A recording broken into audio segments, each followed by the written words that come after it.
예, 우리 하나님의 말씀 요한복음 11장 1절부터 보시겠습니다. 요한복음 11장 1절 어떤 병자가 있으니 이는 마리아와 그 자매 마리아의 마을 베다니에 사는 나사로라. 이 마리아는 향유를 주께 붓고 머리털로 주의 발을 닦던 자요, 병든 나사로는 그의 오라버니더라. 이에 그의 누이들이 예수께 사람을 보내어 이르되 주여 보시옵소서, 사랑하시는 자가 병들었나이다 하니 예수께서 들으시고 이르시되 이 병은 죽을 병이 아니라 하나님의 영광을 위하미요 하나님의 아들이 이로 말미암아 영광을 받게 하려 함이라 하시더라. 예, 우리 11장의 그 이야기는 10장 끌 말미에 예수님이 베다니 지역까지 다시 이제 가셨을 때에 이미 그 믿는 사람들이 이제 많이 생겼었는데 이것은 세례 요한의 그 언약했던 말씀이 이루어졌다고 하는 그런 그 내용을 쭉 이야기를 해요. 우리 요한은 물 세례를 베풀었던 사람인데 그 물 세례를 베풀었던 요한은 예수님이 자기는 예수님의 신들매 들기도 이제 버거운 사람이다라고 이야기를 함으로 해서 예수님을 오실 길을 예비하는 그냥 예비자의 그런 그 입장인 걸 이야기를 했죠. 예수님은 오셔가지고 누가복음 12장 49절에 이제 나는 받을 세례가 있다라고 이렇게 이야기를 하시거든요. 그게 바로 불세례입니다. 오늘 이제 이 11장을 끝으로 해가지고 우리 중보자로 오셨던 예수님의 인성 부분이 끝이 나요. 인성 부분에 끝이 난다는 이야기는 결국은 십자가에 죽으시고 부활하시는 극적인 사건을 준비하기 위한 과정에 대한 이야기였었는데, 로마서에서 이야기했던 것처럼 혈육적으로는 다윗의 자손으로 오셨고 성결의 영으로는 죽음 가운데 부활하심으로 하나님의 아들이라 인정받았다라고 이야기했다 합니다. 그렇기 때문에 지금은 인성 부분이라고 하는 그 이야기는 예수님이 다윗의 자손으로 오셨다고 하는 그런 내용들이에요. 그래서 인성을 가지고 있다고 하는 부분을 소개하고 있지만 12장으로 넘어가게 되면 급기야 유월절을 맞이하면서 십자가에 죽으시는 그런 예수님의 이제 그 영광에 대한 모습이 소개가 되어지는데, 오늘 우리를 보았던 그 내용으로 보건대 이제 예수님이 나를 위해서 하나님의 영광을 위해서 그가 이제 죽은 것이고 죽은 것이 아니다. 하나님의 영광을 위한 사건이었고 또 나로 하여금 그 영광을 드러나게 하기 위함이다 라고 이야기를 했잖아요.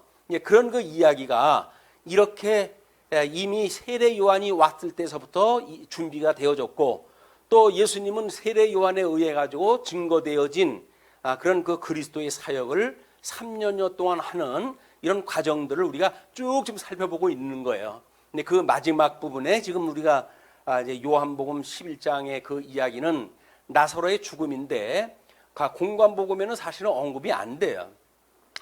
우리가 이 요한의 특별한 그런 그 어떤 사례라든가 그 이야기를 7가지의 그런 그 큰 표적 사건이 있다고 이렇게 이야기를 했는데, 그래서 7번째 표적이거든요. 그걸 보여주는 사건이 과연 뭔가, 이걸 가지고 우리가 한번 생각을 할 필요가 있겠습니다. 불교는 인생의 생사화복에 대한 문제 때문에 석가가 깨달음을 얻었고, 그리고 불교라고 하는 종교가 창시가 되었다고 그러는데, 지금 이 성경에서는 나사로에 대한 죽음을 어떻게 말하고 있는가라고 하는 걸로 우리가 비추어서 마땅히 이 세상을 살아가면서 성도들이 어떤 생각을 가지고 과연 생사화복이라고 하는 걸 해석하고 급기야 죽음에 이르기는 것까지도 우리가 해석을 함으로 해가지고 이것이 다 하나님을 영화롭게 하고, 우리가 인생의 본분이 무엇이냐라고 하는 대소요리 문답 1번이 바로 그거 아닙니까? 인생의 목적이라고 하는 그 이야기는 하나님을 영화롭게 하고, 영화롭다. 이거는 영광의 광채를 드러나게 하고, 이제 그런 이야기예요. 영화롭게 하고, 그리고 오직 그만으로 즐거워하는 것이다. 이렇게 이야기를 하잖아요. 그러니까 예수님만 제대로 믿게 되면 성도들의 모든 삶의 문제는 사실 해결이 되어지는 거예요. 왜? 아니, 우리는 모든 사건이 하나님을 영화롭게 하기 위한 걸로 하나님께서 우리의 앞뒤를 전부 지금 이렇게 준비를 하셨고, 그래가지고 메시아를 보내가지고 그거를 우리 머리 되시는 그리스도를 통해가지고 이걸 다 보여주고 계시단 말이에요. 그러면 예수님 안에 살아가고 있는 성도들은 과연 어떤 믿음으로 살아갈 것인가? 예수님을 언약하신 대로 이루셨다고 한다면 예수님 안에 있는 우리들이야말로 그냥 하나님께서 예수님을 그렇게 성취하셨듯이 그의 몸된 성도님들도 교회도 그래 이루어 가시겠죠. 우리는 예수님이 와가지고 이렇게 이루신다는 일을 믿질 못하기 때문에 우리가 예수를 믿는다고 하면서도 그리스도의 그 몸인데도 불구하고 우리는 노심초사하는 거예요. 주님은 온데간데가 없고 이 광활한 광야에 혼자 내버려진 그런 쓸쓸한 인생처럼 갈 바를 알지 못하고 우리가 헤매고 있다. 예수 믿는다는 게 도대체 뭐예요 이게? 예수 믿으면 만사가 문제가 해결이 되어진다는 거 아닙니까? 왜? 오직 그만으로 즐겁게 할 이유가 있다는 거니까. 그래서 죽었던 우리들이 구원을 받고 하나님의 아들이라고 인정이 되어진 사망 가운데서 진정한 자유를 얻게 되어진 성도의 삶을 사는데도 불구하고 예수님을 우리가 제대로 모르기 때문에 예수님 그 한 분만으로 즐거워하지 못하고 지족의 삶을 살지 못하고 마귀가 유혹하는 대로 끊임없이 우리가 끌려다니는 거예요. 우리는 말로는 진정한 자유를 얻었다고 이야기를 하는데 자유는 아닌 거예요. 사단의 올무가 매여가지고 코가 껴가지고 그냥 끊임없이 끌려다니는 거거든요. 예수님께서는 이제 그 마리아의 이제 장사 지내는 모습들 이런 걸 보고 비통해 하시거든요. 그 비통해 한다는 이야기가 사단의 그 사역, 그것들을 아주 고약스럽게 생각하신다는 거예요. 이놈들이 내 사랑하는 그 지체들을 이렇게도 괴롭게 한단 말이야, 이렇게 자유를 못 누리게 한단 말이야 라고 하는 거를 공분을 느껴요. 그게 예수님이 우리를 사랑하신다는 이야기거든요. 우리를 사랑하시지 않은데 주님께서 뭘 화를 낼 일이 뭐가 있어요? 그냥 뭐 하나님의 뜻대로 어린이 될까 이렇게 생각하실 수 있잖아요. 그런데 내재적인 예수 그리스도의 신분을 우리가 본다고 한다면 예수님은 그런 걸 보고 공분을 느껴요. 사단이 이 주님의 그런 어린 양들을 미혹하고 제대로 깨달음을 이제 누리지 못하는 그렇게 영향을 주는 일에 대하여 공분을 느끼는데, 우리는 우리가 뭐 잘났다고 뭐 주님께서 작정했는데 뭐 어련히 하시겠어요 라고 해가지고 마치 남의 일 보듯이 우리의 삶을 본다는 이야기는 신앙생활에 대한 큰 오해가 있는 거예요. 이걸 우리가 끊임없이 지적을 하지만 구원파의 논리가 바로 그런 겁니다. 하나님이 다 하신다는 거예요. 맞아요, 다 하시죠. 절대자 하나님이 안 하신 일이 어디 있겠어요. 그럼 다 하실 수 있는 하나님이 왜 독생자가 이 땅에 오셔가지고 십자가에 못 박아 죽는 그 고통까지 느끼셔야 된단 말이에요. 그냥 당했다고 치고 하면 되지. 근데 그런 예수 그리스도의 공감을 느끼지 못하는 성도들의 삶이야말로 우리가 신앙생활에 힘을 얻을 수가 없는 거예요. 예수님을 믿는다고 그러는데 그분만으로 해가지고 그분만 생각해도 우리가 기쁘고 즐겁고 그런데 근데 왜 우리가 고통스러울까요? 주님이 없는 거예요, 우리 마음속에. 말은 주님을 믿는다고 이야기를 해요. 근데 믿는다고 그러면서 왜 그게 고통이냐고요, 우리가. 지난 시간에 우리 목자장 되시는 예수님이 양의 문이 되어지고 양의 우리 안에 있는 그 양들의 그런 이름을 아신다고 그렇게 이야기를 하고 그러지 않았어요. 주 안에 우리가 있는데 그분으로 말미암아 보호를 받는다고 하는 믿음이 없으면 과연 우리가 양입니까? 말 못하는 양무리들도 우리 안에 있을 적에는 그 목자가 와가지고 자기네들 부르기 전까지는 음성을 듣는다잖아요. 거짓 그 인도자가 와서 이야기를 하게 되면 그걸 말을 듣고 그들을 안 따라간단 말이에요. 근데 우리는 사단이 자꾸 꼬이는 것, 세상의 철학으로 꼬이는 것, 세상의 이런 사설을 가지고 미혹을 하는데 왜 거기에다 귀를 기울이냐고요. 우리가 이 생명의 말씀이 우리한테 있는데 왜 거짓 발사계 같은 그 사단의 이야기에 우리가 귀를 기울이냔 말이에요. 이게 이 거짓말에 우리가 익숙해져 있으니까 우리가 이 예수 그리스도의 주시는 심령의 평강을 날마다 빼앗기고 산다. 그래서 물론 뭐 우리가 육신의 소욕을 가지고 있으니까 빼앗길 수 있죠. 그러나 곧바로 우리가 말씀을 들을 때마다 내가 주님의 양이지 라고 그러면 우리가 안식을 느껴야죠. 하나님과 예수 그리스도로 말미암아 가지고 우리한테 주시는 은혜와 평강을 끊임없이 주님께서 우리한테 주신다고 그러는데 그 평강을 잊어버리고 사는 것이 예사로운 일인 거예요. 이게 문제의식이 안 생긴단 말이에요. 그렇기 때문에 우리들의 이 일거수일투족 우리의 모든 삶의 문제가 답을 얻을 수가 없는 거예요. 예수님을 우리가 믿게 되면 모든 답을 얻는다고 이야기를 했는데 예수님을 믿는데도 불구하고 왜 마음이 그렇게 괴로운지 모르겠어요. 왜? 이 해석이 안 되니까 그러는 거예요. 하나님 말씀이 해석이 안 되어지기 때문에 그렇다. 오늘 우리 이 죽었던 나사로를 살리신 예수 그리스도의 그 사건, 그걸 가지고 죽음까지도 살리시는 그 주님인데 우리 죽었던 우리를 살리셨다고 그러잖아요. 그러면 진짜 우리 육신을 갖다 죽였다 살려봐야 산다고 생각이 드시겠어요? 아니니까요. 영적으로는 우리 죽어져 있던 인생들이에요. 그런 인생들이 예수님으로 말미암아 거듭나고 중생되어졌다고 하는 이 실체적인 사건, 육신은 건성으로 우리가 가지고 있지만 그걸 깨닫는 도구로 해가지고 주님 오라고 하시는 날까지 붙들고 살아가지만 그것이 본질이 아니라 그거는 하나님을 배우는 수단이란 말이에요. 그 본질은 뭐예요? 예수 그리스도가 생명의 근원이 돼서 우리 생명의 근원이신 하나님께 우리를 인도하신 목자장이 되신다라고는 믿음을 가지시고 세상 만사 어려운 모든 일이 있다 할지라도 심령의 평강을 누리고 제일 가까운 사람들끼리 사랑하고 살아갔으면 좋겠어요. 특별히 제일 가까운 사람이 누구예요? 부부지간이죠. 부부지간이면 부부지간에 좀 행복하게 사셨으면 좋겠어요. 그 다음에 누구예요? 한층 걸로 뭐 가족이라고 우리 이야기를 할 수가 있겠죠. 그 가족까지. 가족끼리 갈등하고 할 필요 없어요. 다 혈육지간 아닙니까? 근데 뭐 그렇게 해석이 안 되는 것이 있다고 해가지고 고통을 느끼겠어요. 그런 것이 아니라 다 우리가 한 피 받은 그런 그 가족인데 그런 혈육 관계로 맺어진 관계인데 특별한 관계인데 이런 혈육 관계에 있는 모든 인종들 그 중에서 제일 가까운 친족 관계인데 거기에서 사랑이라고 하는 그런 아름다운 관계를 가지고 사시는 기회가 되어지기를 주님의 이름으로 축복을 합니다. 이렇게 아주 정말 행복하셨으면 좋겠어요.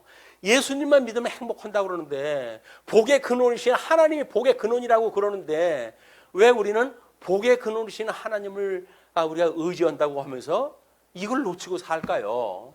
이 남의 문제가 아니에요. 우리들의 문제인 거예요. 그래서 오늘 특별히 나사로의 죽음이지만 죽음을 우리가 뭐 얼마나 사겠어요. 이제 한 세대가 기껏해야 30년, 40년이라는데 뭐 저야 뭐 이제 또 살 만큼 다 온 거 아닙니까?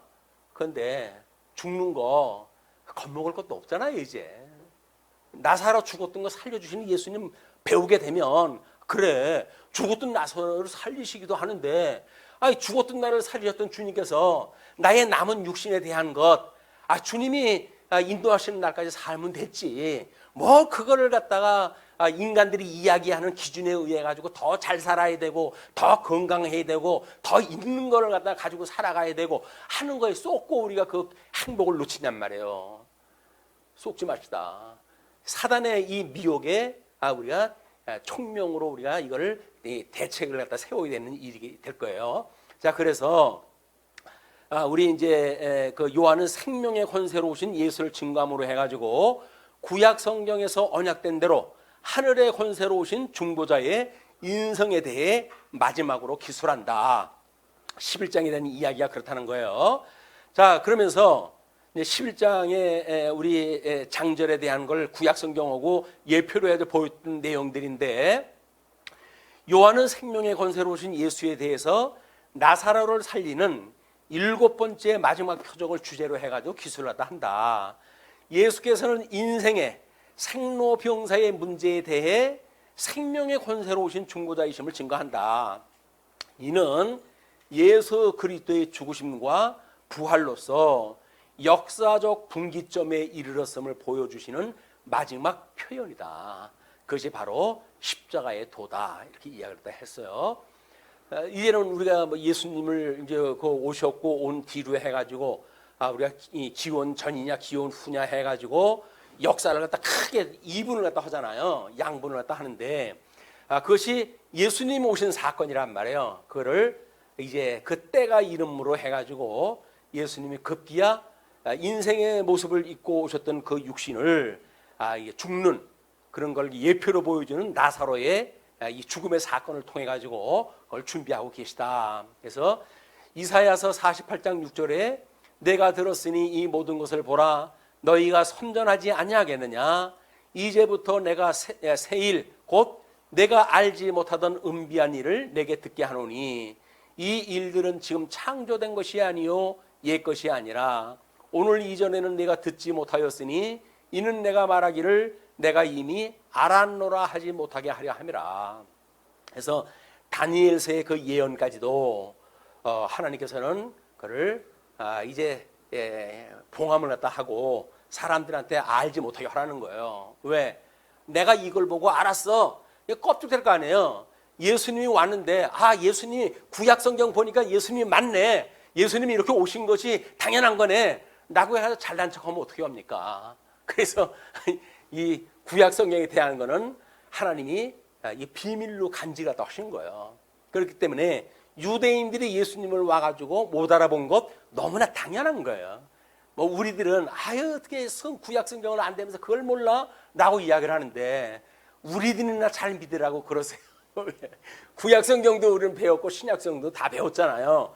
그러니까 우리가 보고 있는 구약성경과는 예수님을 통해 가지고 보는 일이기 때문에 당연히 아는 이야기를 하는 거죠. 그러나 유대인들은 모르는 이야기예요, 그게. 그래서 예수님을 십자가에 못 박아 죽이는 당연한 일까지 가는 일이 불행한 유대 역사의 일이기도 합니다. 자, 그래서 우리가 이제 이 고린도전서 1장 17절에 이렇게 이야기를 하는데 그리스도께서 나를 보내심은 세례를 베풀게 하려 하심이 아니요 오직 복음을 전하게 하려 하심이로되 말의 지혜로 하지 아니함은 그리스도의 십자가가 헛되지 않게 하려 함이라. 십자가의 도가 멸망하는 자들에게는 미련한 것이요 구원을 받는 우리에게는 하나님의 능력이라. 우리가 이제 성경을 통전적으로 이해를 하고 많은 신학의 이런 진전적 발전의 역사의 줄기 안에 지금 우리가 있다가 보니까 성경을 잘 알게 되어져 있는 은혜를 우리가 누리고 살지요. 그렇다고 해가지고 그것이 우리가 뭔가 잘나가지고 그렇게 알았다 그러면 천만의 말씀이에요. 우리가 잘나서 그런 것이 아니라 하나님께서 우리의 눈을 열어서 보게 하시고 귀를 열어서 듣게 하시고 마음의 이 문을 갖다 열게 해가지고 상심한 마음을 회복하게 하셔가지고 예수 그리스도를 영접하게 하셨기 때문에 성령의 능력으로 우리가 깨닫게 되어지는 거지. 쥐뿔 뭘 잘났습니까? 우리가 잘난 거 아무것도 없어요.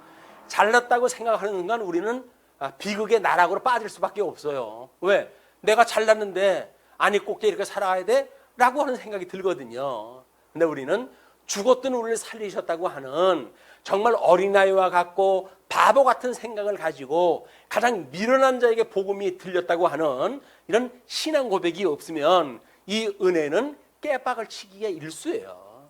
은혜를 깨박치는 건 교만한 마음으로부터 만들어지는 일이거든요. 우리가 아무것도 아니로되 주님께서 우리를 강제로 우리가 이제 그거를 우리의 그 뭐라 그래 불가항력적 은총이라고 그랬잖아요. 믿고 싶어서 믿은 것도 아니고 밀려 이렇게 불가항력적으로 예수님을 믿을 수밖에 없는 이 환경 속으로 우리를 인도하시고 그리고 우리를 그 믿음을 주셨다고 하는 이런 우리의 경험담이 다른 사람들한테 자랑이 돼야 돼요. 잘난 걸 자랑을 갖다 하는 것이 아니라 내가 얼마나 고약스러운지를 알아. 내가 얼마나 바보인지를 알아. 내가 얼마나 미련 곰탱인지를 알아. 그런데도 불구하고 주님께서 나라로 지혜를 주어가지고 복음을 듣는 그런 이 귀를 갖다 주셨어. 그래서 내가 이걸 자랑하는 거야 라고 이야기를 갖다 해야지. 야, 내가 몇 분을 이야기했는데 아직도 그걸 모르냐. 답답해가지고 너한테 복음 못 전하겠다. 이렇게 이야기하는 게 아니란 말이에요. 지혜의 말로 듣는 게 아니라 하나님의 은혜로 들었기 때문에 예수님이 우리의 생명의 구속주야 라고 하는 걸 깨닫는 일이지. 거기서 뭐 논리가 어쩌고 이론이 어쩌고 해가지고 쓸데없는 이런 사설을 일으킨다고 한다면 미련한 사람들이 구원받았던 것보다도 못한 자리에 빠지고 만다. 그걸 우리 뭐 죽음 앞에 뭐 자랑할 게 뭐가 있어요. 나사로 죽었다가 살아나는데 내가 죽었다가 살아난 사람이야 라고 자랑스럽게 이야기할 거 아닙니까? 물론 재생되어졌기 때문에 언젠가 그 사람 생명이 다하면 또 죽어요. 그 사람은 어쩔 수가 없지. 부활되어진 것이 아니라 재생되어진 거거든요. 그러니까 그 사람은 언젠가는 또 죽을 사람이지만 살아있는 동안 그가 뭐라고 증거하고 다니겠어요? 아니 그 소경이 눈을 떴다고 했을 때 너희들 다 알잖아. 내가 소경이었었어. 내가 날 때서부터 그랬던 사람 아니야? 근데 우리 주님께서 낫게 하셨어 라고 하는 걸 자랑하듯이 나사로는 뭐 자랑하겠어요? 야, 나만큼 이 큰 은혜를 받은 사람이 있으면 나오라고 해. 뭐라고 해요? 죽었던 나를 살리셨어 라고 이야기할 거 아니에요.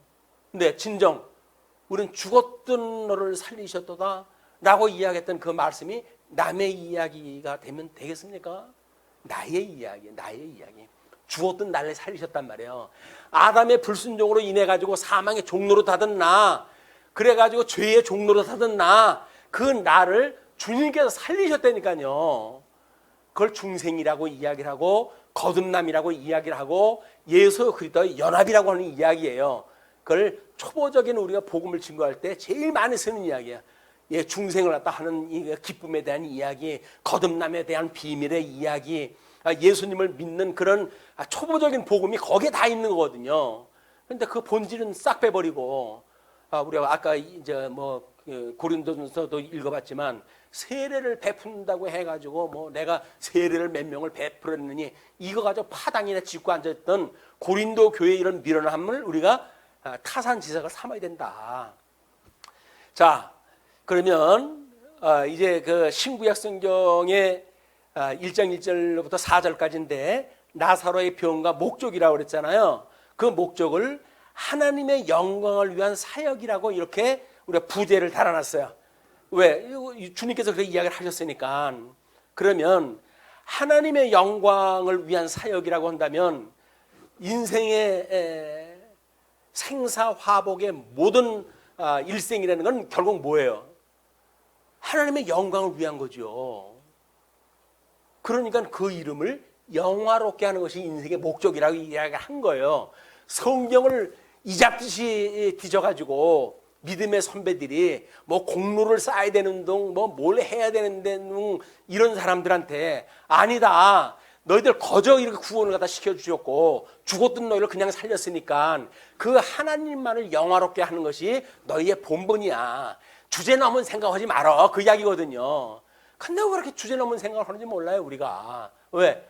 인간이 어떤 존재입니까? 요즘 온 이 우주 만상을 보게 되면 정말 세상에 이런 그 인상 자랑할 수밖에 없는 이런 시대를 살아본 적도 없던 시대 아닙니까? 그러니까 우리가 그 인생을 자랑을 하는 거예요. 그러니까 그게 쥐뿔이란 말이에요. 그게 왜? 죽어있는 인간들이 뭘 한다고 그러니까 얼마나 가소운 일이에요. 그게 우리는 알잖아요.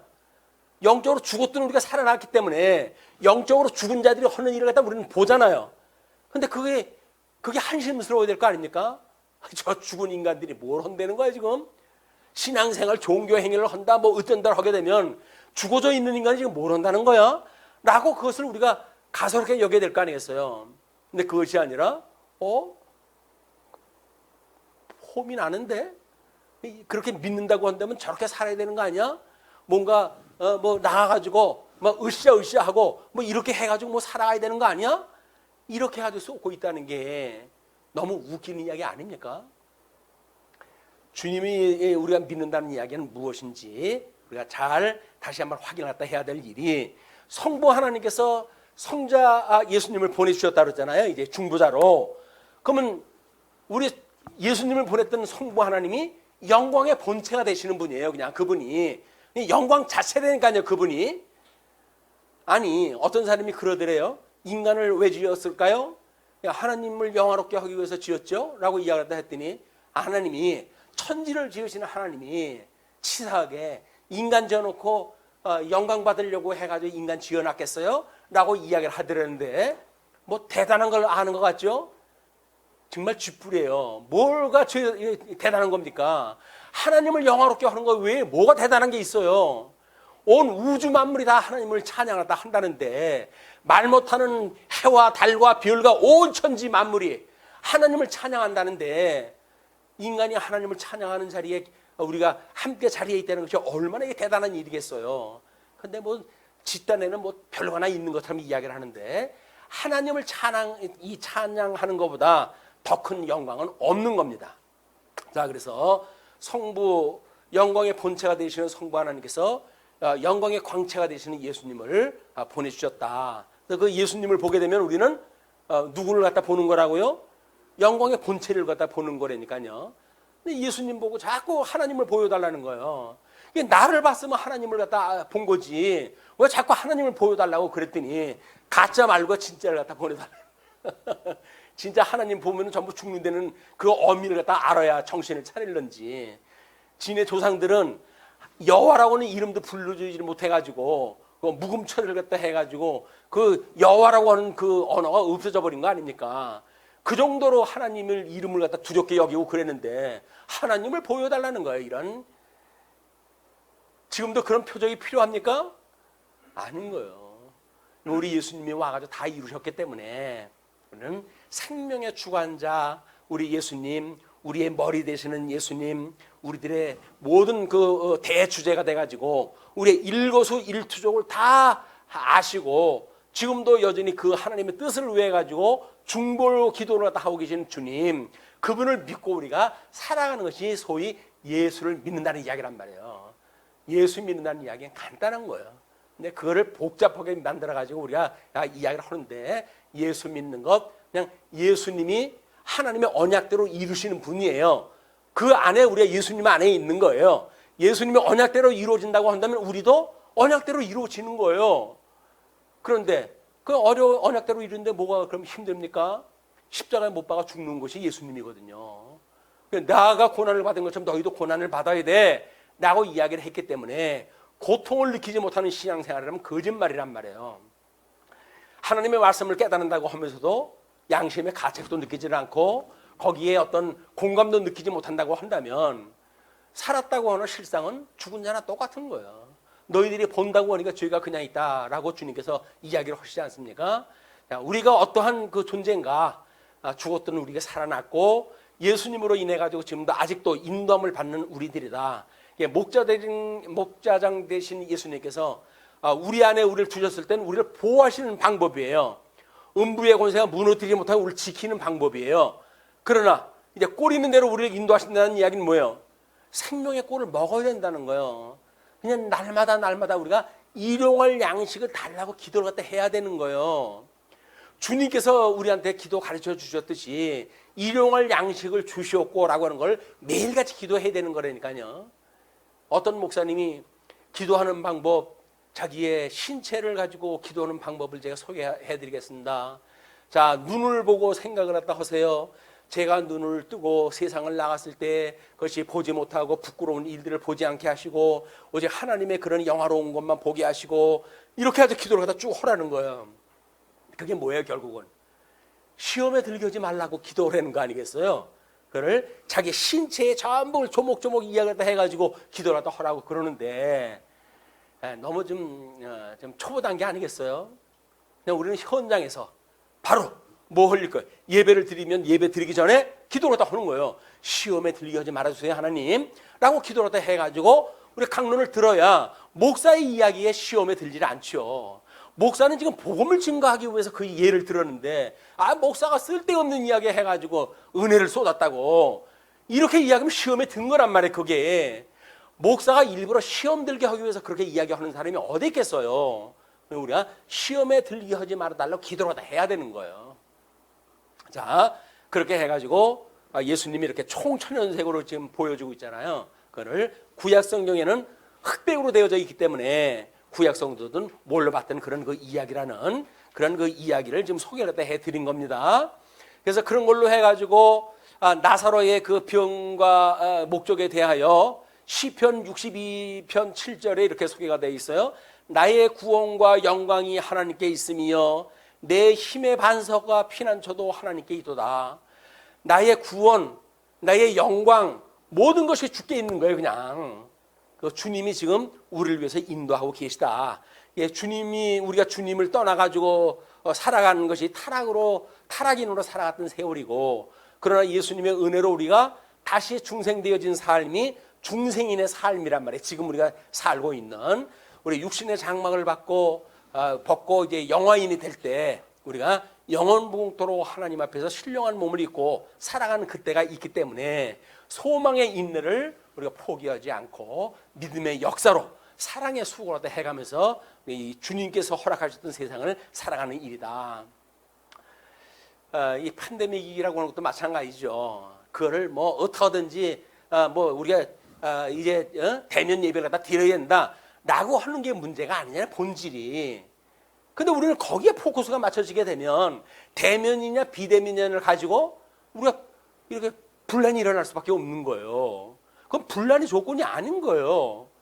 그러는 걸 우리가 어떻게 역사를 해석을 하고, 그리고 우리가 생명의 근원이 어떠한 분인가를 알고 그분께서 이 역사도 섭리해 가신다는 걸 믿기 때문에 이런 때 우리 하나님께서 우리를 어떻게 인도해 가시는가를 몸소 믿는 것과 아는 같은 것을 아는 사람들이 회의를 통해 가지고 결정을 하고, 그리고 우리가 살아가는 일들, 이것이 어떤 곳에 어느 형편에 있든지 생명의 말씀으로 우리가 해석이 되어지고, 그러면 우리는 생명의 꼴을 먹고 우리가 살아가는 일이란 말이에요. 그걸 놓치게 되면 이러면 잘하는 거고 이러면 못 되는 거고 이렇게 해가지고 이혼에 빠질 수밖에 없는 거예요. 상대적이라고 하는 그 이야기는 하나님을 우리가 믿지 못하기 때문에 나타나는 현상들입니다. 우리 예수 그리스도를 믿는다고 한다면 절대적인 하나님의 뜻을 우리가 해석하는 문제이기 때문에 그런 그 일들을 좀 더 관심 갖고 이번 그 주제 강론에 연결이 되었으면 좋겠어요. 자, 이제 5절로부터 16절까지의 이야기입니다. 이제 한번 본문을 갖다 보시죠. 5절. 예수께서 본래 마르다와 그 동생과 나사로를 사랑하시더니 나사로가 병들었다 함을 들으시고 그 계시던 곳에 이틀을 더 유하시고, 아니 사랑한다고 그러는데 지금 죽어가는데요, 병들었습니다 라고 그러면은 잽싸게 가가지고 고쳐주셔야 될 거 아닙니까? 근데 예수님은 뭐라 그래요? 이틀이나 더 유하고 계셔요.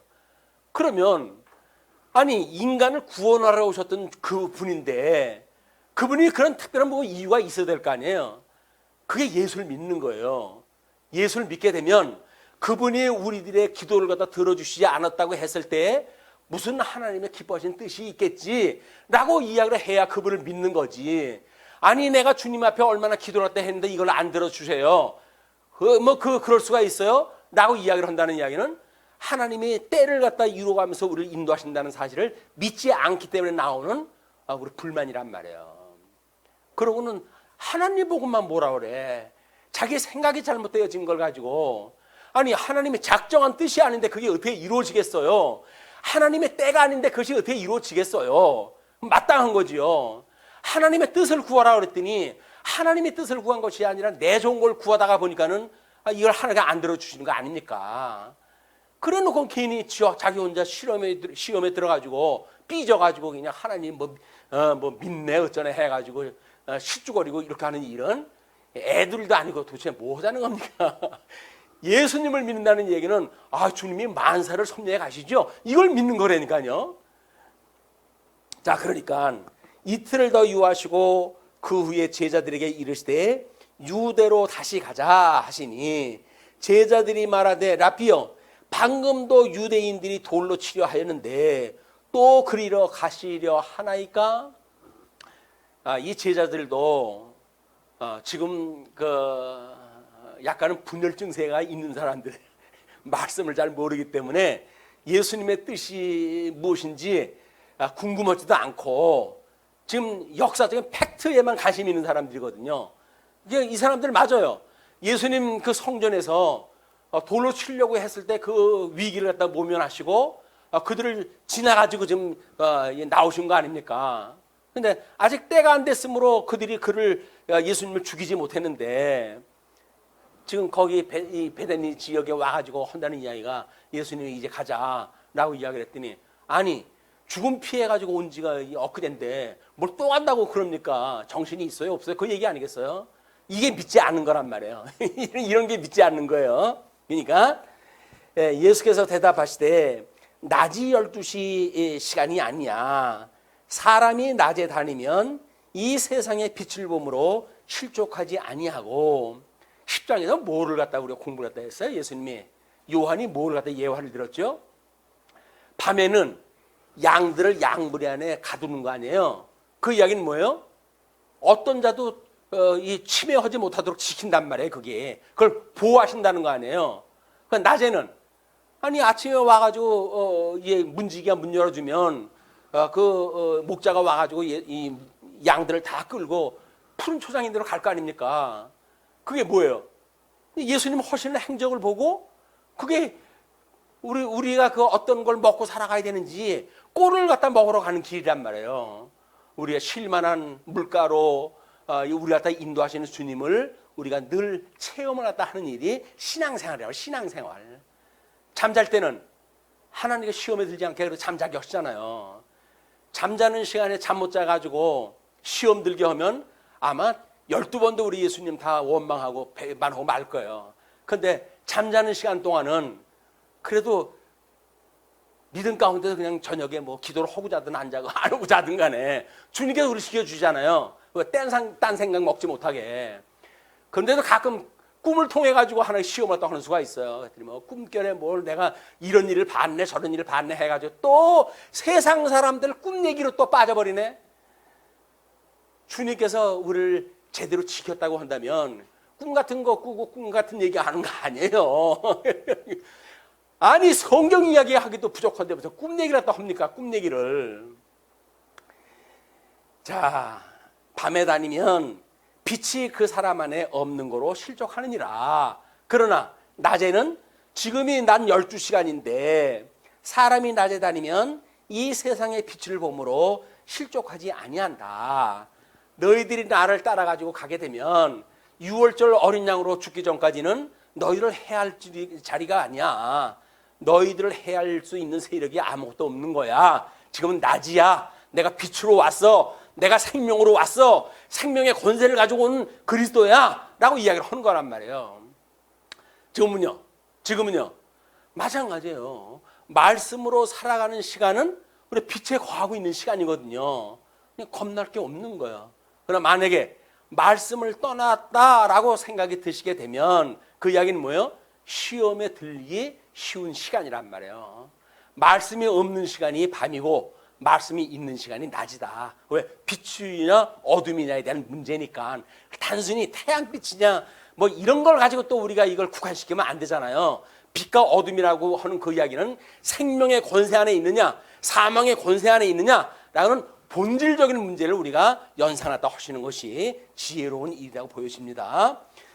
그래서 이 말씀을 하신 후에 또 이르시되 우리 친구 나사로가 잠들었도다. 그러나 내가 깨우러 가노라. 아까 이제 죽은 것이 아니라고 이야기를 했어요. 그랬더니 제자들이 이르되 주여 잠들었으면 낫겠나이다.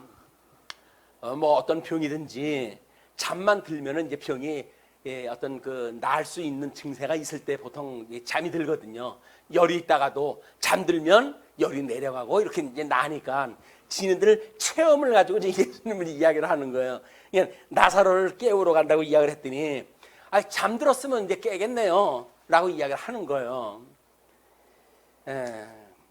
맞는 이야기예요. 그냥 현실 역사, 그 팩트에 대한 것이 옳으냐 그르냐에 대한 것이 문제가 아니란 말이에요. 지금 그거를 어떻게 본질적인 문제로 해석하는가에 대한 문제지. 지금 나사로 깨우러 간다고 그랬더니 깨우러 가면 지금 잠들었다고 이야기를 하는데, 그럼 잠들면 이제 곧 살겠네. 뭘 깨우러 가? 지금 돌 들고 기다리고 있는데, 라고 하는 위기의식을 느끼는 이야기들이죠, 이게 다. 자, 그러니까 예수는 그의 죽음을 가리켜 말씀하신 것이나 그들은 잠들어 쉬는 것을 가리켜 말씀하신 줄 생각하는지라. 잠드는 것과 죽은 것도 마찬가지의 일이에요, 이야기예요. 그를 그냥 우리 인생사에 잠들었느냐 깨어있느냐 나고는 문제가 아니라, 이건 적어도 영적으로 우리가 살아있는가 죽어있는가에 대한 본질적인 예를 들어서 영광에 대한 그런 본체가 되시는 하나님의 뜻을 영광의 강체로 오셔서 지금 이 소개를 다 하고 있는 거란 말이에요. 근데 그 영광을 보질 않고 눈에 보이는 그것만 보고 있으니까 타락한 눈으로 보이는 것이 얼마나 유치하겠어요. 유치한 이야기를 하는 것이 당연한 겁니다, 지금. 자, 그렇게 하니까 예수님이 이에 예수께서 밝히 이르시되 나사로가 죽었느니라. 말기 못 알아듣는 사람들한테 직접적으로 표현할 때 죽었다라고 이야기해요. 그러니까 내가 거기 있지 아니한 것은 죽었는데 내가 거기 있지 아니한 것을 너희를 위하여 기뻐하노니, 이틀 유한 이유가 설명이 되어 이는 너희로 믿게 하려 함이라. 그러나 그에게로 가자 하시니, 얼마나 믿음이 없으면 일부러 죽었다가 그 다음에 살려놓는 걸 봐야 생명의 권세로 오셨던 예수님을 알게 될 것 같으니까 직접 미리 가서 살려주질 않는 거예요. 우리 믿음에 대한 것도 잘 한번 생각들을 해보세요. 우리한테 만약에 뭔가 시험이 좀 난해도가 좀 있다 싶게 되면 믿지 못하기 때문에 나타나는 현상일 수도 있어요. 왜? 우리한테 정신 차려, 뭘 생각하고 있니? 라고 하는 거를 강조를 하시기 위해 가지고 금방금방 안 들어주신단 말이에요. 기도를 하는 것보다 금방금방 들어주신다? 그거는 시험에 드는 어린아이이기 때문에 그럴 수도 있어요. 근데 기도 들어주면 좋다고 그렇게 하는 게 마냥 어린애처럼 그런 것만 좋아하는 이런 그 모습은, 먼저도 이야기를 했지만 몇천 번 무슨 이 기도를 들어준 체험을 갖다 가지고 있다든지 그런 게 이유가 아닙니다. 고아를 위해 가지고 먹을 걸 기도했더니 그날 어떤 분이 돈을 입금을 시켜가지고 먹을 거에 해결이 됐다. 겨우 먹는 음식에 대한 해결 문제로 해가지고 예수님 묻는 문제를 해석을 하는데 끝이겠습니까? 죽었던 자를 살리시는 이 생명의 권세를 가지신 예수님이 어떠한 분인가를 아는 데 포커스가 맞춰져야지.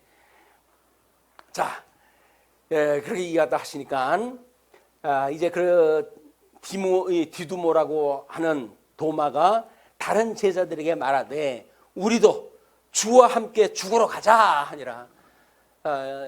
어떤 이야기로 들리세요? 이게 죽으러 가는 길입니까? 이게 지금 예수님 죽음 피해가지고 왔잖아요. 근데 지금 나사로를 갖다 깨우러 간다고 그러잖아요. 그럼 지금 죽으려고 작정하신 건가 저게? 그런 거 아니겠어요? 예수님에 대한 이야기를 약간은 자기 방식대로 이게 표현을 한 거예요, 이제. 그러니까 17절서부터 이제 장면이 바뀌게 되어지는데, 우리 그 생명에 대한 본질에 대한 문제, 또 생명에 대한 권세에 대한 문제, 막 이런 것들은 자료에 쭉 있으니까, 그래도 먼저까지는 30명도 들어와가지고 자료를 보고 그러시더니 점점 맨날 보는 게 그거네라고 싶었더니 안 보시더라고요. 나는 준비하는 걸로 해가지고 주님께서 허락하신 일을 했으니까 제 할 일은 했어요. 보고 안 보는 건 여러분들의 자유입니다. 자, 이제 17절로부터 27절 생명과 부활이신 예수님에 대한 것이 소개가 되어지는데, 한번 17절부터 27절 보십니다. 예수께서 와서 보시니 나사로가 무덤에 있은 지 이미 나흘이라.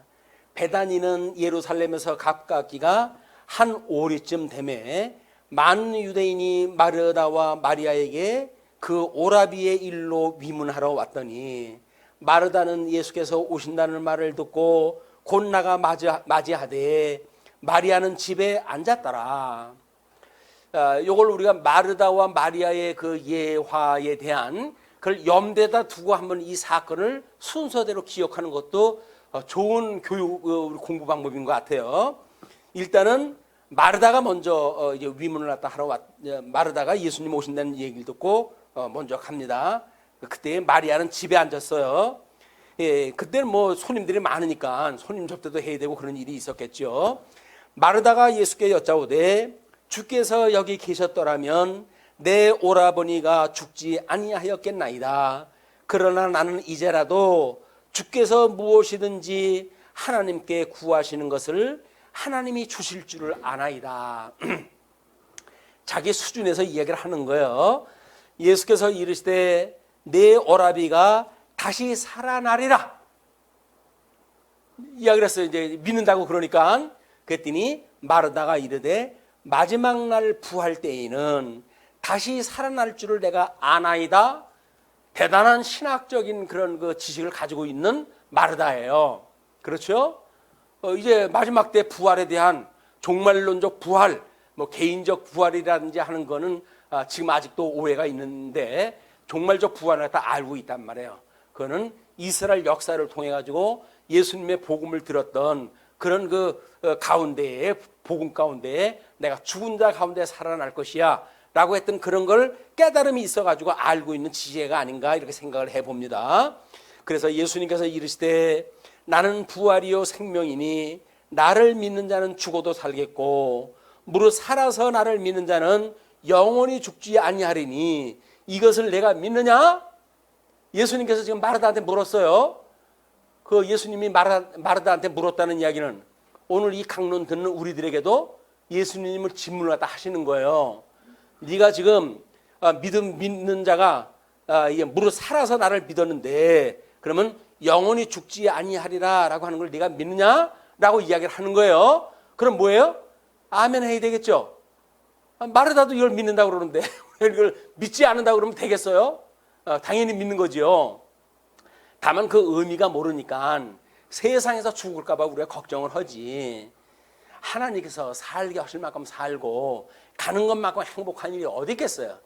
제법 뭐 고생하고 출세한 사람들한테 당신은 어렸을 때로 다시 돌아가겠습니까 하면 열이면 열 다 싫다고 그래요. 왜?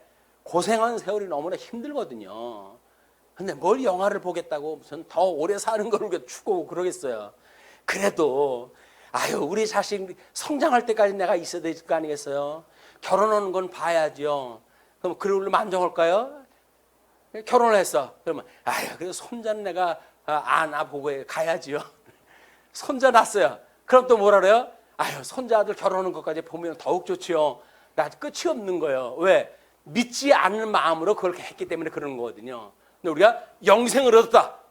죽었던 나를 살리셨기 때문에 나는 이제 죽어도 죽는 게 아니고 사는 거네. 라고는 믿음을 가지고 있는 게 진짜 우리 생명에 대한 이야기란 말이에요. 자, 그러니까 이르되 주여 그러하외되 주는 그리스도시요 세상에 오시는 하나님의 아들이신 줄 내가 믿나이다. 이 마르다의 믿음이 우리들의 이 말씀을 듣고 있는 모든 성도님들의 믿음이 되어지기를 축복을 합니다. 이렇게 신앙 고백하기를 축복을 합니다. 주는 그리스도시고 살아계신 하나님의 아들이시기 때문에 주님의 말씀을 내가 믿나이다 라고 하는 믿음의 고백을 할 수 있는 기회가 됐으면 좋겠어요.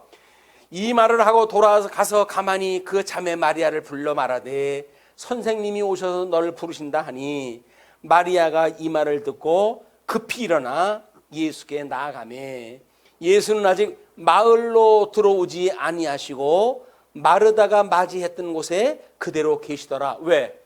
이제 마리아하고 똑같은 그런 시간을 보내셔야 되거든요. 마리아가 못 들었기 때문에. 그래가지고 그 자리에 기다리고 계셔요. 마리아와 함께 집에 있어 위로하던 유대인들은 그가 급히 일어나 나가는 것을 보고 곡하러 무덤에 가는 줄로 생각하고 따라가더니 모든 사람들은 그때 이 팩트 이거에만 관심이 있는 거예요. 심지어 마리아가 지금 급히 가는데도 불구하고 이유도 몰라요.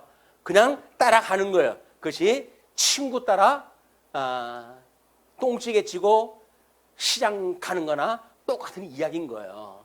세상의 풍습을 따라서 가는 인생들의 모습들이 바로 그런 거란 말이에요. 주체성도 없고 세상을 살아가는 정체성도 모르고 하니까는 많은 사람들이 가는 대로 가는 게 안전하다라고 이야기를 했더니 철학의 세계로 빠져가지고 예수님도 믿지 않는 이런 불의의 세상으로 지금 기독교가 온통 미혹을 당하고 있다. 제발 예수님 믿으십시오. 자, 그러니까 32절 마리아가 예수 계신 곳에 가서 배웠고 그 발 아래 엎드려 이르되 주께서 여기 계셨더라면 내 오라버니 죽지 아니하였겠나이다 하더라. 그 설명을 듣지 않은 사람들은 다 똑같은 생각을 하고 있는 거예요. 우리도 오늘 이 본문 말씀을 강론을 못 들었다고 한다면 똑같은 이야기로 하면 세상 살 수밖에 없는 거예요. 근데 오늘은 특별히 마르다가 들었던 이야기를 마리아가 들었고 마리아가 들었던 걸 우리가 들었어요. 이제 핑계치 못할 만큼 우리가 특별한 두 명의 증인을 통해 들었으니까 예수님이 했던 사건을 믿고 성령께서 우리의 감동을 줘가지고 믿게 했던 사건을 다 보고 들은 사람들이에요. 증인이에요, 이제는. 자, 그렇게 되어졌기 때문에 예수께서 그가 우는 것과 또 함께 온 유대인들이 우는 것을 보시고 심령의 비통이 여기시고 불쌍히 여기사 얼마나 지금 이 내 수많은 양무리들을 사탄이 미혹을 갖다 시켜가지고 이 어둠의 세상으로 끌고 가가지고 이들로 하여금 이렇게 비통케 울게 만들고 이렇게 만들었구나라고 하는 사단에 대한 그런 그 분통과 또 그걸 그대로 따라가는 인생들이 불쌍해가지고 하나님 불쌍히 여기시는 거예요. 불쌍히 여기시는 것. 그 불쌍히 여기시는 것이 나중에는 예수님이 35절에 이렇게 연결이 되잖아요. 34절 이르시되 그를 어디에 두었느냐 이르되 주여 와서 보옵소서 하니 예수께서 눈물을 흘리시더라. 그게 뭐예요?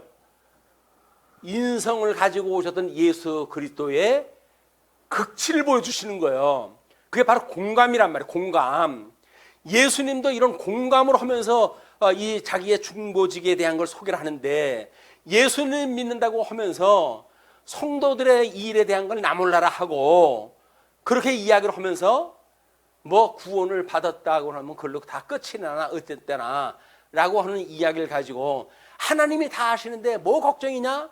라고 이야기를 하는 우는 자와 함께 울지 못하는 기뻐하는 자와 함께 기뻐하지 못하는 이런 인간 말종의 삶을 살게 될 수밖에 없는 그냥 사악한 세상에 그냥 죄악 세상의 종으로 사는 이런 성도들이 아직도 많이 있단 말이야.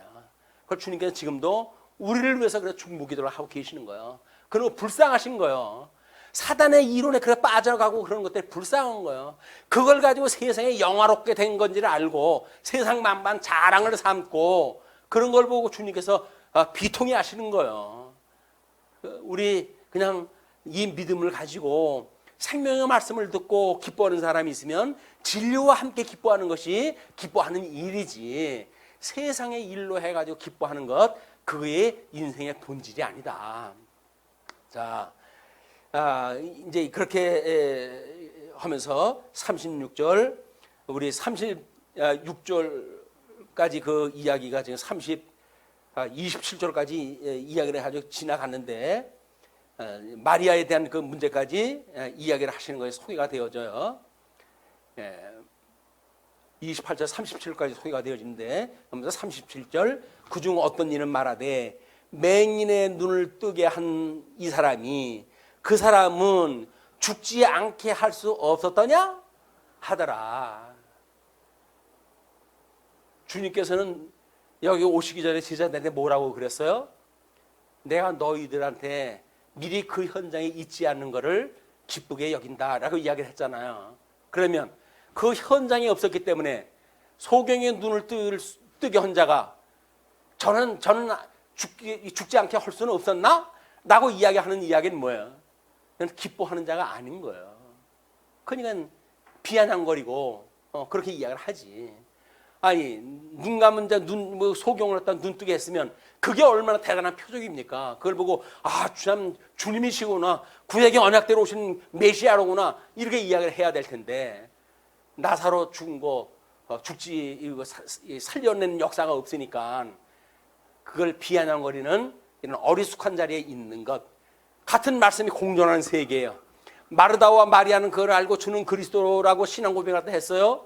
근데 아직도 그런 이야기를 듣고도 예수님을 비웃는 이런 그 인생들은 정말 복 없는 인생들인 겁니다. 복 없는 인생들. 자, 그러면서 이제 우리 8절로부터 장면이 또 바뀌죠. 44절까지 나사로를 살리시는 극적인 이제 그 사건이 이제 벌어집니다. 이에 예수께서 다시 속으로 비통히 여기시며 무덤에 가시니 무덤이 굴이라 돌로 막았거늘 예수께서 이르시되 돌을 옮겨 놓으라 하시니 그 죽은 자의 누이 마르다가 이르되 주여 죽은 지가 나흘이 되었음에 벌써 냄새가 나나이다. 마리아는 지금 마르다가 신앙 고백했던 데까지 가지를 않았어요. 그렇죠? 마르다에게 질문 사항하고 마리아의 질문 사항하고 차이가 있어요. 마르다에게는 종말에 대한 이야기, 그걸 이야기를 해가지고 주는 그리스도라고는 신앙 고백하는 데까지 이 설명을 해 나갔단 말이에요. 마리아한테는 거기까지 안 갔어요. 이제 왜? 실질적으로 죽었던 나사를 살려주는 그 역사를 통해 가지고 뭔가를 보여주시겠다는 이야기겠죠.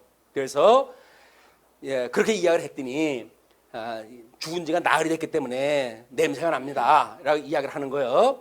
예수께서 이르시되 내 말이 내가 믿으면 하나님의 영광을 보리라 하지 아니하였느냐 하시니, 영광을 위한 일이라고 하는 그 이야기는 아마 뭐 예수님의 그 기름으로 해가지고 발도 닦고 뭐 이런 그 예수님을 따라서 복음을 들었을 때 아마 들었던 그 일인 것 같아요. 지금 마리아를 만나가지고는 이야기 하신 바가 없잖아요. 있다고 한들 요한이 기록에다 기록하지 않은 이야기를 지금 예수님이 하신단 말이에요. 그래서 영광을 보리라 하지 아니하였느냐 하시니 돌을 옮겨 놓으니 예수께서 눈을 들어 우러러 보시고 이르시되 아버지여 내 말을 들으신 것을 감사하나이다. 들으신 거는 어디까지 들으신 거예요? 지금 살아난 것까지가 들으신 거예요? 살아나기 전까지가 들으신 거예요? 살아나기 전까지겠지. 그냥 뭐 이렇게 이야기의 흐름으로 봤을 때, 그러면서 항상 내 말을 들으시는 줄 내가 알았나이다. 그러나 이 말씀 하옵는 것은 둘러선 무리를 위함이니 지금까지 다 들어주시고 내 말씀을 들으시는 분인 줄 압니다. 그러나 족을 다는 거예요. 왜? 이 말씀을 또 드리는데 그것은 둘러선 무리를 위함이니 곧 아버지께서 나를 보내신 것을 그들로 믿게 하려 함이니이다. 영광의 강체로 보내셨던 중보자이신 것을 듣는 사람들로 하여금 깨닫게 하기 위해서 이걸 하는 겁니다. 그 이야기예요.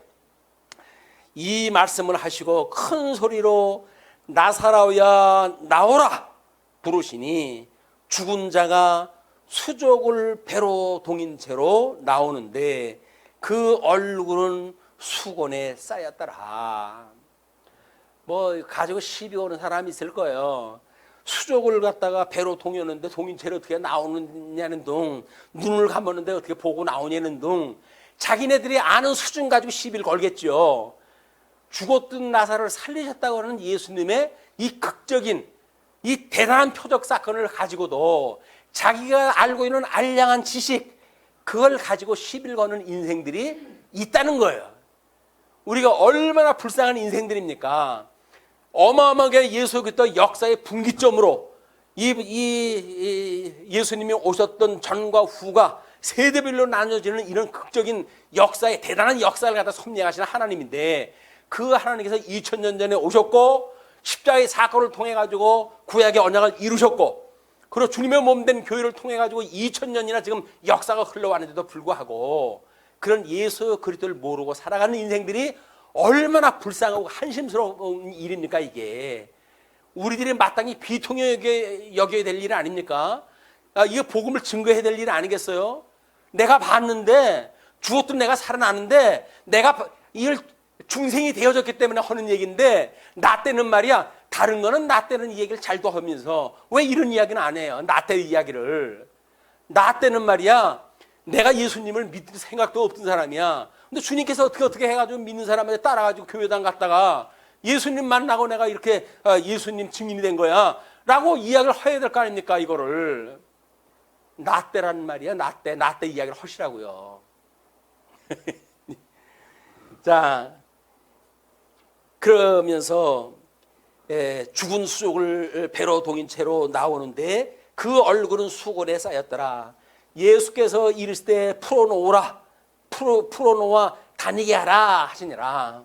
이때서부터는 풀어놓은 상태로 다니게 하는 상태예요. 그 전까지는 수족을 쌓인 채로 눈도 얼굴도 보지 못하게 한 상태로 예수님의 말씀의 능력으로 걸어 나온 상태예요. 뭐 문제 있어요? 예수님이 그렇게 하셨다고 하는데 문제 있습니까? 죽었던 나사로 살렸다고 하는데 문제 있어요? 동인체로 해서 나왔다고 하는데 문제 있어요? 또 풀어가지고 놓아줘서 다니게 하라고 그러는데 그래가지고 다닌다고 해가지고 문제가 있습니까? 다 그리스도의 능력으로 되어지는 사건이에요. 자기가 알고는 알량한 지식 가지고 그러지 말라고요. 제발. 뭘 안다고 그렇게 해가지고 예수님 하신 일을 뭐 성경이 원래 그러네 해가지고 무슨 비판을 갖다 하고 잘난 머리로 줬다고 하니까 성경을 온통 지 맘에 맞는 대로 해가지고 전부 해석을 해가지고 지금 기독교가 엉망이 돼버린 거예요 이게. 우리 종교개혁자들이 우리한테 표준 교훈을 갖다 줬는데 그게 지금 뒤죽박죽이 돼가지고 천년왕국도 믿지는 않고 뭐 예수님 제 이름도 믿지는 않고 세상이 지금 엉망진창으로 돌아와요 기독교가. 다시 성경으로 가야 돼요. 우리가 그래도 개혁교회 출신들 아닙니까? 장로교회 개혁교라고 한다면 신앙 고백을 할 때 우리 이 예수 그리스도를 신앙 고백을 했던 신도 개혁와 대소요리 문답을 믿느냐라고 하는데 예 하고 우리가 맹세까지 했던 사람들인데 그걸 믿지를 않으면 안 되지요. 잘나빠진 신학자들이 뭐 쩍쩍 해가면서 바꿔놓았다고 해가지고 그걸 따라가면 안 되지요. 공부한다고 하니까 더 외길로 와버리는 거야 이게. 수제 공부를 안 했으면 복이 있었을 텐데 공부를 한답시고 온통 격길로 빠져버리니까 이게 망하는 길로 하는 게 가게 하시는 일이란 말이에요. 성경을 공부 안 할 바에야 이 자유주의 신학자들의 신학을 공부하면 안 돼요. 영혼을 팔아먹는 일입니다. 진리를 갖다 왜곡시키는 일이에요. 그들을 따라가면 안 돼요. 자, 그 중에 어떤 자는 바리새인들에게 가서 예수께서 하신 일을 알리니라. 그래서 이제 47절로부터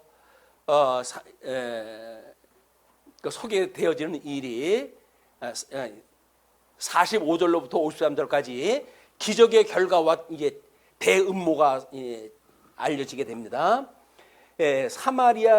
마리아에게 와서 예수께서 하신 일을 본 많은 유대인들을 그를 믿었으나 그걸 믿었어요. 그 중에 어떤 자는 바리새인들에게 가서 예수께서 하신 일을 알리니라. 꼭 두 패가 있어요. 하나는 믿고 감격하는 자가 있고 하나는 다른 길을 하는 자들이 있어요. 그러니까 다른 일을 하는 자가 있다고 하는 것이 걱정이 아니라 다른 일을 하는 걸 따라갈까 봐 걱정인 거예요. 우리는. 이에 대제사장들과 바리새인들이 공회를 모으고 이르되 사내들인 공회입니다. 이르되 이 사람이 많은 표적을 행하니 우리가 어떻게 하겠느냐. 만일 그를 이대로 두면 모든 사람이 그를 믿을 것이요 그리고 로마인들이 와서 우리 땅과 민족을 빼앗아 가리라 하니 이미 첫째 번 화, 두째 번 화로 해가지고 로마 제국의 종이 되어졌다고 우리 소개를 할 때 했어요. 그런데 우리가 종인가? 라고 이야기했던 이 인생들은 아직도 로마의 제국의 종인 줄 모르고 그들이 와가지고 뺏어갈 걸 갖다 이야기를 하면서 그 중에 한 사람 그 해의 대제사장인 가야바가 그들에게 말하되 너희가 아무것도 알지 못하는도다. 대제사장을 이미 예수님이 아직도 이제 이 십자가에 돌아가시기 전이기 때문에 성전이 유형적으로 지금 남아져 있고 예수님이 어린 양으로 돌아가실 때까지는 그 기능적으로 이거를 폐지 선언을 할 수가 없잖아요. 그러니까는 제사장을 통해 가지고 예언을 하다 하게 하시는 사건이 한 사람이 백성을 위하여 죽어서 온 민족이 망하지 않게 되는 것이 너희에게 유익한 줄을 생각하지 아니하는도다 하였으니 이 말은 스스로 함이 아니요 그 해의 대제사장이므로 예수께서 그 민족을 위하시고 또 그 민족만 위할 뿐 아니라 흩어진 하나님의 자녀를 모아 하나가 되게 하기 위하여 죽으실 것을 미리 말함이러라. 요거는 우리가 요시야의 이제 그 종교 개혁 이후에 이제 12지파가 다시 하나님 앞에 유월절을 지키고 회복하고 그리고 바벨론의 유수로 갔다가 그걸 다시 돌아오는 것까지 하나의 역사적 그림을 염두에 두시고 읽으셔야 돼요. 자, 그렇게 민족만 위할 뿐 아니라 흩어진 하나님의 자녀를 모아 예수님께서 분명히 이야기를 했죠. 다른 무리에도 한 무리가 있다. 이렇게 이야기를 하셨어요. 그러니까 흩어져 있는 모든 걸 지금 이제 불러 모으기 위해서 하나님께 하신다는 이야기죠. 그래서 되기 위하여 죽으실 것을 미리 말함이러라. 그날부터는 그들이 예수를 죽이려고 모의하느니라. 이때서부터 이미 유월절 어린 양으로 돌아가실 예수님에 대한 이야기입니다. 그래서 선지자에 대한 예언 근거라든지 뭐 이런 것들이 쭉 소개가 되어져 있으니까 이것도 함께 보셨으면 좋겠어요. 그리고 이제 54절로 57절 예수님은 잠시 에브라임에 머무시는데 왜 요한은 에브라임에 머문다고 하는 특별한 사실을 기록에다 남겨놨을까? 그것이 아까 염두에다 두시라고 했던 걸 배경으로 지금 세례 요한은 배경을 삼았다는 이야기예요. 이 에브라임이라고 하는 게 북쪽 지파 아닙니까? 북쪽 지파에. 그러니까 그러므로 예수께서 다시 유대인 가운데 드러나게 다니지 아니하시고 거기를 떠나 빈들 가운데 가까운 곳인 에브라임이라고 하는 동네에 가서 제자들과 함께 거기 머무르시느니라. 유대인의 유월절이 가까움에 많은 사람이 자기를 성결하기 위하여 유월절 전에 시골에서 예루살렘으로 올라갔더니 그들이 예수를 찾으며 성전에 서서 서로 말하되 너희 생각에는 어떠하냐? 그가 명절에 오지 아니하겠느냐 하니 이는 대제사장들과 바리새인들이 누구든지 예수 있는 곳을 알거든 신고하여 잡게 하라 명령하였습니다. 이미 죽일 거를 다 이제 사내들인 회에서 결정을 한 거예요. 그러니까 에브라임이라고 하는 지역에 갔었는데 여기서는 그거를 우리 이제 구약 성경에서 이야기하고 있는 그런 여러 가지 내용으로 소개가 되어져 있는데 시간이 많이 갔기 때문에 그건 설명은 생략을 하겠습니다. 요시야의 종교 개혁 그리고 전 이스라엘 12지파가 다 묶여가지고 바벨론의 유수 그 다음에 다 묶인 상태로 해가지고 회복 이런 구조적인 구약 성경의 논리를 가지고 해석을 하시면 좋겠습니다. 기도하시죠. 자비로우신 우리 하나님 아버지 은혜를 감사하고 감사합니다. 하나님이 하시는 그런 그 사역이 어찌 구약 성경에 언약하셨던 대로 하나도 빈틈이 없이 이루어지는지 저희들이 보고 놀라울 뿐입니다. 하나님께서 우리의 눈을 열어서 이렇게 구약의 언약대로 이루어가시는 하나님의 놀라운 사역을 보게 하셨고 깨닫게 하심을 감사합니다. 이런 언약을 따라서 저희들이 죽었던 우리를 살려주셨던 것들을 믿게 되어지고 더욱 굳은 믿음 가운데 확신 가운데 살아가게 하시는 주님 은혜를 감사하고 감사합니다. 우리 세상에 헛된 것 따라가지 말게 하시고 오직 복된 진리를 따라서 사랑의 수고를 하고 진리의 증인의 역할을 감당하는 성도의 삶을 살줄 수 있도록 주님 인도하여 주시기를 빕니다. 죽었던 우리를 살려주셨사오니 이제 우리 나머져 있는 인생도 여전히 우리 주님 오시는 그날까지 우리를 온전히 지켜주실 걸로 믿고 구합니다. 온전한 증인의 사역을 감당하게 하시고 주님의 몸된 교회의 사역자의 일들을 감당할 수 있도록 주님 인도하여 주시옵소서. 그러므로 산자로서의 마땅히 진리와 함께 기뻐하는 사랑을 하면서 우리 이 복음을 모르는 자들한테 증인의 역할을 감당할 수 있는 사역 우리 주님께서 인도하여 주시옵소서. 이 일을 위하여 말씀 운동 서원교회를 세워주신 줄로 믿사오니 저희들 주신 은사를 따라서 기도로 말씀으로 또는 받은 은사를 따라서 섬기는 손길 위에 우리 주님께서 크신 은총으로 함께 하시고 선한 사역 감당하는 일에 결코 시험에 빠지지 않도록 주님께서 붙들어 주시옵소서.